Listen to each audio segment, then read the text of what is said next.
Once upon a midnight dreary, while I pondered weak and weary over many a quaint and curious volume of forgotten lore, while I nodded, nearly napping, suddenly there came a tapping, as of someone gently rapping at my chamber door. "'Tis some visitor," I muttered, tapping at my chamber door, only this and nothing more. Ah, distinctly I remember, it was in the bleak December, and each separate dying ember wrought its ghost upon the floor. Eagerly I wished the morrow, vainly I had sought to borrow from my books surcease of sorrow, sorrow for the lost Lenore, for the rare and radiant maiden whom the angels name Lenore, nameless here forevermore.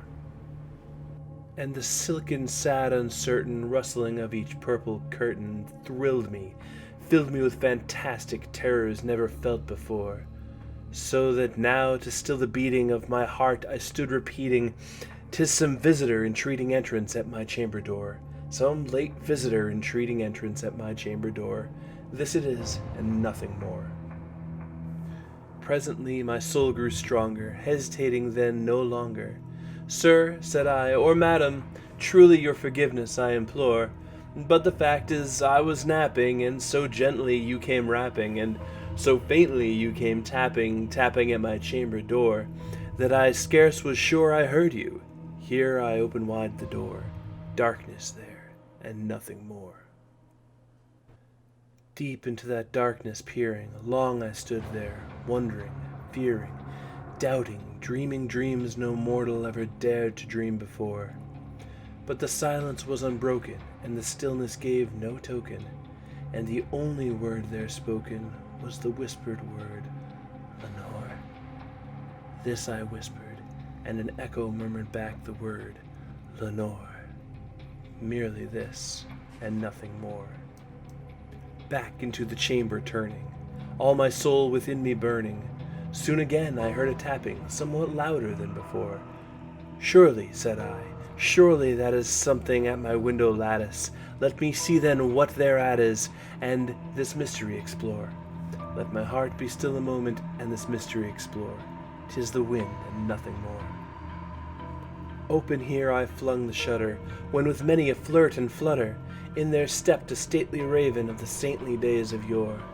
Not the least obeisance made he, not a minute stopped or stayed he, but with mien of lord or lady, perched above my chamber door, perched upon a bust of Pallas just above my chamber door, perched and sat, and nothing more.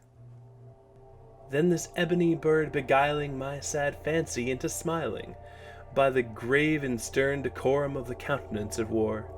"Though thy crest be shorn and shaven, thou," I said, "art sure no craven, ghastly, grim, and ancient raven, wandering from the nightly shore. Tell me what thy lordly name is on the night's Plutonian shore." Quoth the raven, "Nevermore." Much I marveled this ungainly fowl to hear discourse so plainly, though its answer little meaning, little relevancy bore. For we cannot help agreeing that no living human being ever yet was blessed with seeing bird above his chamber door, bird or beast upon the sculpted bust above his chamber door, with such a name as Nevermore. But the raven sitting lonely on the placid bust spoke only that one word, as if his soul in that one word he did outpour. Nothing farther than he uttered, not a feather than he fluttered, till I scarcely more than muttered, "Other friends have flown before. On the morrow he will leave me, as my hopes have flown before." Then the bird said, "Nevermore."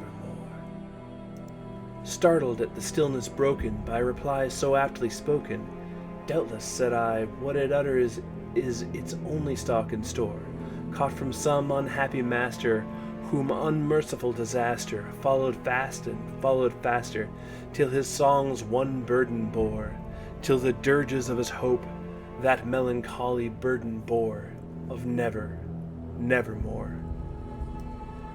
But the raven still beguiling all my fancy into smiling, straight I wheeled a cushioned seat in front of bird and bust and door.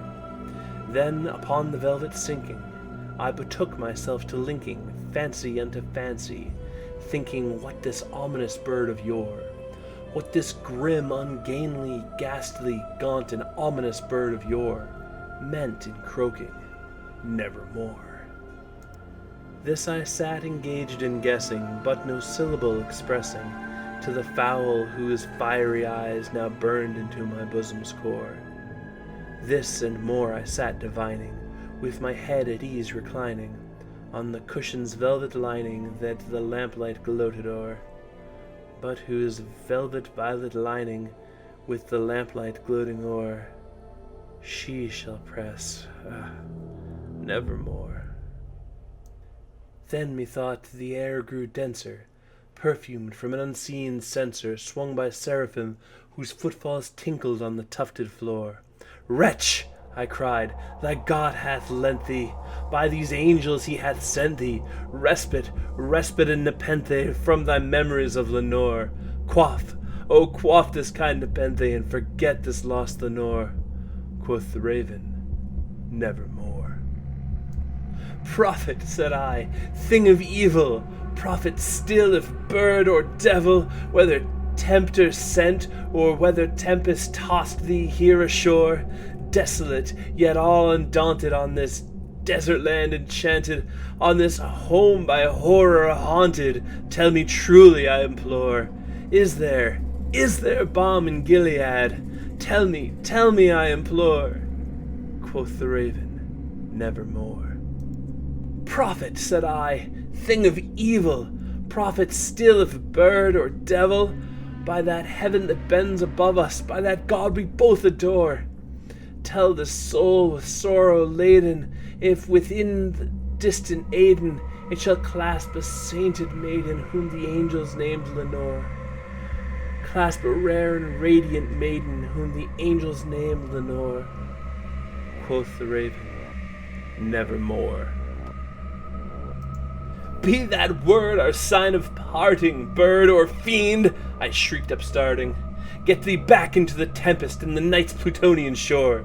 Leave no black plume as a token of the lie thy soul hath spoken. Leave my loneliness unbroken. Quit the bust above my door. Take thy beak from out my heart, and take thy form from off my door." Quoth the raven, "Nevermore." And the raven, never flitting, still is sitting on the pallid bust of Pallas just above my chamber door, and his eyes have all the seeming of a demon's that is dreaming, and the lamplight o'er him streaming throws his shadow on the floor, and my soul from out that shadow that lies floating on the floor shall be lifted nevermore.